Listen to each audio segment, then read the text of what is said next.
in 1814, there was a new regiment being formed here in Fredericton called the New Brunswick Fencibles. As was done in those days, the soldiers went to the cookhouse, got their meal, and they would take their meal back to the barracks and sitting on their bed would eat their meal. One day, a soldier by the name of Private Pedro Santero took his meal into the barracks and he sat down to eat, and he noticed his barrack mate had a bottle of rum. He asked for a snort. The man said no, and a fight broke out. The corporal tried to separate the two soldiers, and Pedro picked up the fire axe and cleaved open the head of Private John Randolph. Not only did it put off his meal, but Randolph died about 3 days later. The newspaper writes that trial up, his murder trial up in great detail. Really quite interesting reading. But there's no doubt why he was found guilty and sentenced to death. Well, that's an interesting story. About a year later, in some obscure corner of the archives, I found another document, a petition, a plea for mercy for Private Pedro Santero, written by his commanding officer. This is particularly unusual for the commanding officer to get involved in a murder case for a private soldier. But Lieutenant Colonel Moody signed this petition. All the officers of the regiment signed the petition. The magistrates of Fredericton signed the petition, and the leading family members of Fredericton signed it, pleading for mercy. It's an extremely well-crafted petition. In it, they say that Pedro is not yet 19 years of age, that he's a black man from South America, that he was a willing worker and very cooperative. But his command of English was not very good, and he had a heavy accent. And the soldiers teased him mercilessly. We'd say, bullied him. And Randolph was one of the most aggressive of these men. And before Randolph died, he said he was aggressor in this fight. There's a different tilt on that story, doesn't it? And the petition goes on to say, had Pedro had a proper counsel, he shouldn't have been tried for murder. He should have been tried for manslaughter. And they plead on his behalf that he be commuted. That's interesting. But I found another document. Pedro obviously didn't have the support of all the officers and the noted people of the town. The night the petition was submitted, persons unknown tore down the gallows to make sure he wasn't hung. So obviously he had support amongst his peers. The man in charge was a man by the name of, here in the civil and senior military man, was a man by the name of Smyth. He was not amused about the tearing down of the gallows. In fact, he put out an order offering an award of £50 to the rest of anyone for carrying out this deed. So the story now takes a different change, doesn't it? What's the fate of Pedro Santero? I couldn't find it.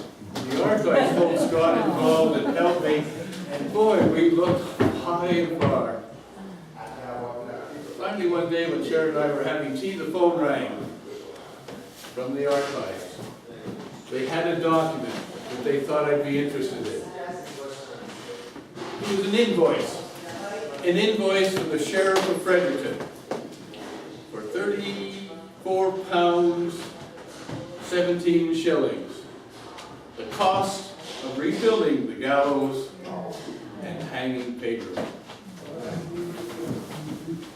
I wish I knew what went through people's minds. Eh? Now I can't leave you on that low note, can I? Let me tell you one more story.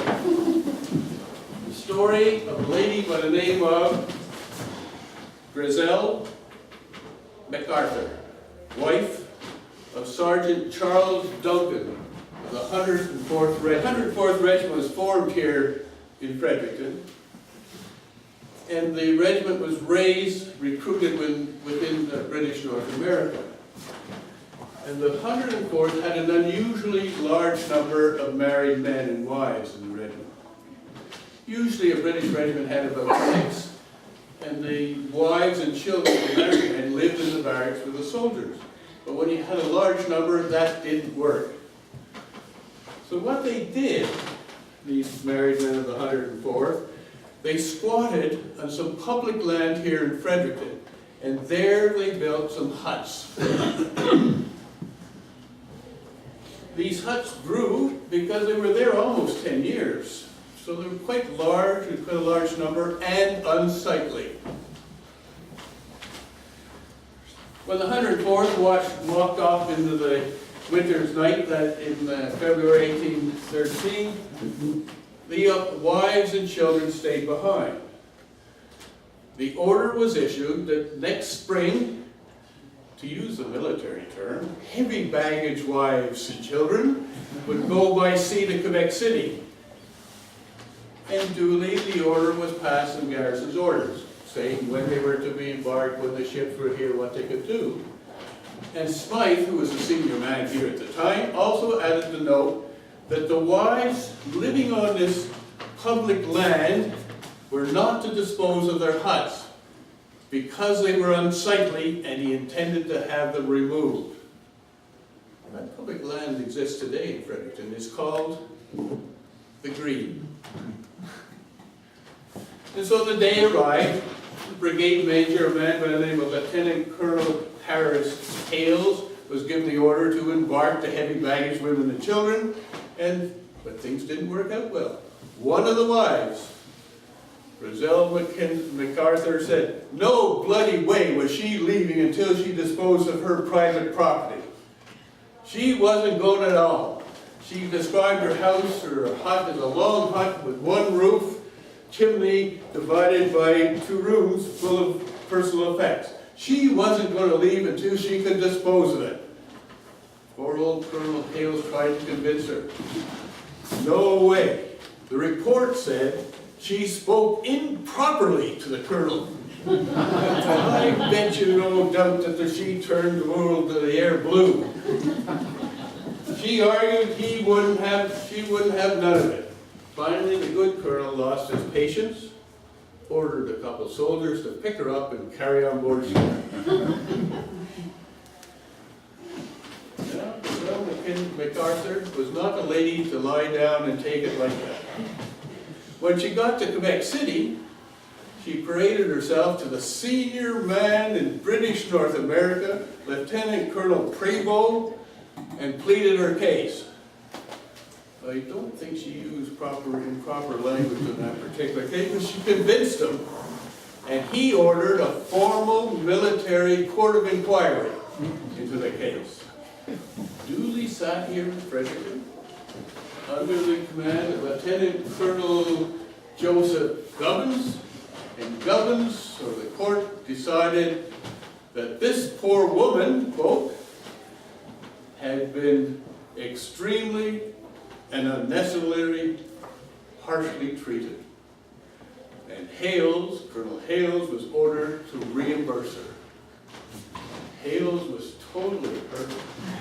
Couldn't believe his luck. And he said after 38 years of military service, he would obey. And even though he thought the hut was only worth 10 pounds, he offered her 25. I think this feisty lady deserves a plaque in the middle of the green. I hope you enjoyed both the exhibit and the book. Thank you for your